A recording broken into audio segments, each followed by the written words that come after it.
বিশেষ দ্রষ্টব্য, সকলের অবগতির জন্য জানানো হচ্ছে যে ভিডিওটি কোনো ব্যক্তি বা রাজনৈতিক দলের স্বার্থে বানানো হয়নি। দেশের একটি সচেতন নাগরিক হিসেবে আপনার সকল বিষয়ে জানার অধিকার থেকে ভিডিওটিকে বানানো হয়েছে।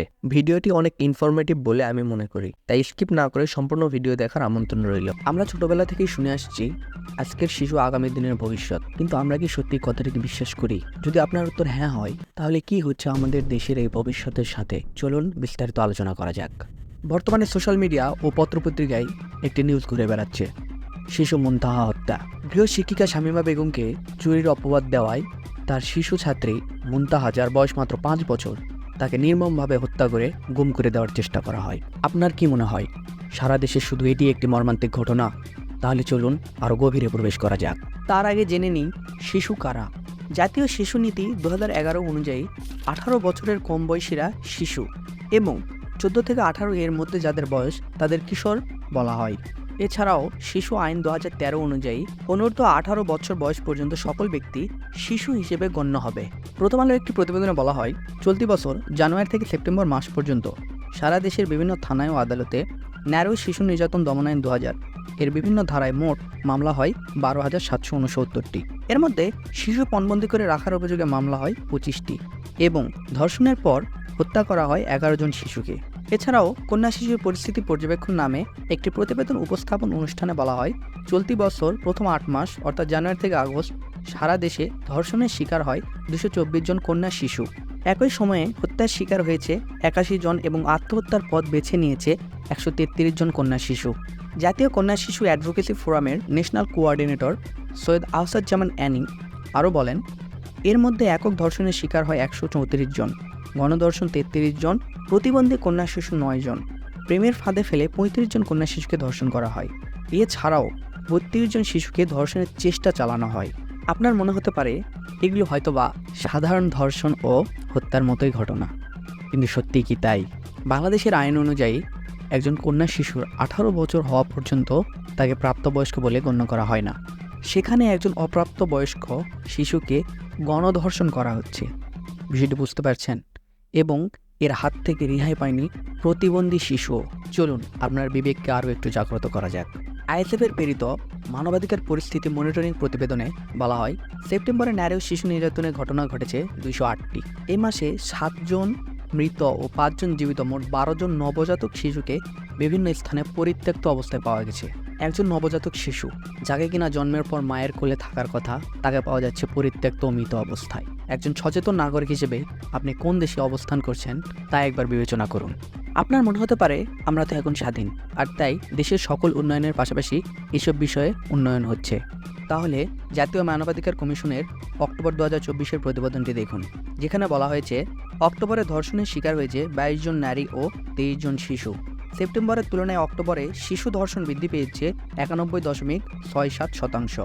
শিশু ধর্ষণের ঘটনায় মামলা হয়েছে 18টি, অর্থাৎ মামলার শতকরা হার 78.26। তথ্য বিশ্লেষণ করে দেখা যায় ঢাকা বিভাগে সবচেয়ে বেশি শিশু ধর্ষণের ঘটনা ঘটেছে, যার পরিমাণ 39.13%। শিশু ধর্ষণের মোট ঘটনায় 73.91% ঘটনা ঘটেছে ঢাকা ও চট্টগ্রাম বিভাগে। চিত্রটির দিকে লক্ষ্য করুন, যেখানে দেখানো হয়েছে ঢাকাতে 45%, চট্টগ্রামে 27%, রাজশাহীতে 5%, সিলেটে 5%, রংপুরে 9% এবং ময়মনসিংহে 9% শিশু ধর্ষণের ঘটনা ঘটেছে। এই ধর্ষণের হাত থেকে রেহাই পায়নি বাক প্রতিবন্ধী অবুঝ শিশু, এমনকি মাদ্রাসার ছাত্রীও।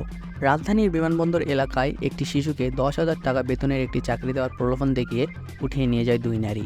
তারপর সেই শিশুটিকে 3 দিন একটি কক্ষে আটকে রেখে ধর্ষণ করে এক ব্যক্তি, যাতে সহায়তা করেছে সেই 2 নারী। অপরদিকে দিনাজপুরে মাত্র 5 বছর বয়সী এক শিশুকে ধর্ষণের সময় তার চিৎকারে লোকজন গিয়ে তাকে উদ্ধার করে। চাঁপাইনবাবগঞ্জে মাদ্রাসা পরিচালক শারমিন খাতুনের সহায়তায় মাদ্রাসার ছাত্রীকে, যার বয়স মাত্র 14 বছর, জোরপূর্বক ধর্ষণ করে আসছে 65 বছর বয়সের ঝন্টু আলী। আমাদের আশেপাশে এত শিশু নির্যাতন ও ধর্ষণের মতো জঘন্যতম ঘটনা ঘটছে। এর কারণ কি? এর পেছনে কোনো একক নয়, বরং বহু কারণ দায়ী। অর্থলোভ শিশু নির্যাতন ও হত্যার পেছনে একটি বড় কারণ হয়ে দাঁড়িয়েছে। এই নিউজটি দেখুন। যশোরে সাদিয়া খাতুন নামে একটি শিশুকে হত্যা করা হয়, যার বয়স ছিল মাত্র 7 বছর। সামান্য কানের দুলের লোভে শ্বাসরোধ করে হত্যা করা হয় শিশুটিকে। শিশু নির্যাতন ও ধর্ষণের পেছনে আরেকটি বড় কারণ হচ্ছে আমাদের নেশাগ্রস্ত সমাজ। তরুণদের মধ্যে এই নেশার প্রভাব ব্যাপক। অনেক সময় বেটিংয়ের প্রভাবে সামান্য কিছু টাকার জন্য অপহরণ ও খুন করা হচ্ছে এই শিশুদেরকে। আর তাই বেটিং অ্যাপ প্রমোটিং থেকে আমাদেরকে সচেতন ভূমিকা পালন করতে হবে। আপনার মনে হয়তো প্রশ্ন আসতে পারে, তাহলে আইন কি কিছুই করছে না?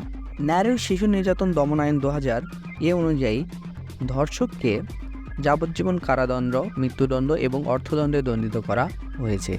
কিন্তু অন্যদিকে দেখা যাচ্ছে যে আইন তার কার্যকর ভূমিকা পালন করতে অনেক সময় নেয় এবং অনেক সময় দেখা যায় সুষ্ঠু তদন্তও হয় না।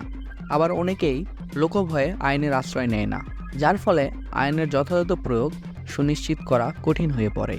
আর তাই আমাদের সবার উচিত অপরাধীকে কঠোর আইনের আওতায় নিয়ে আসা। শিশু নির্যাতন ও ধর্ষণের পেছনে বড় ভূমিকা পালন করছে পরিবার। একই সাথে এটি রোধেও বড় ভূমিকা পালন করতে পারে পরিবার। কেননা প্রায় সময় দেখা যায় শিশু নির্যাতন ও ধর্ষণ হয় পরিবারের সদস্য কিংবা প্রতিবেশীর দ্বারাই। আর তাই শিশুকে তার বাবা মার যথেষ্ট সময় দেওয়া উচিত। শিশুর সাথে খেলাধুলা করা উচিত, মেলামেশা করা উচিত এবং শিশুকে গুড টাচ এবং ব্যাড টাচ এগুলো শেখানো উচিত। এর জন্য পরিবারের বাবা মা বা যে কেউ রকমারি.com থেকে অথবা ইবুক ওয়েবসাইট থেকে এই বইগুলো কিনে পড়তে পারেন এবং আপনাদের শিশুকে এখন থেকেই গুড টাচ এবং ব্যাড টাচ সম্পর্কে শেখানোর মাধ্যমে একটি সচেতন ভূমিকা পালন করতে পারেন। ভিডিওটি তথ্যপূর্ণ মনে হলে সবাইকে শেয়ার করতে পারেন এবং ফেসবুক ও ইউটিউব চ্যানেল সাবস্ক্রাইবের মাধ্যমে আমাদের পাশেই থাকতে পারেন। ধন্যবাদ সবাইকে।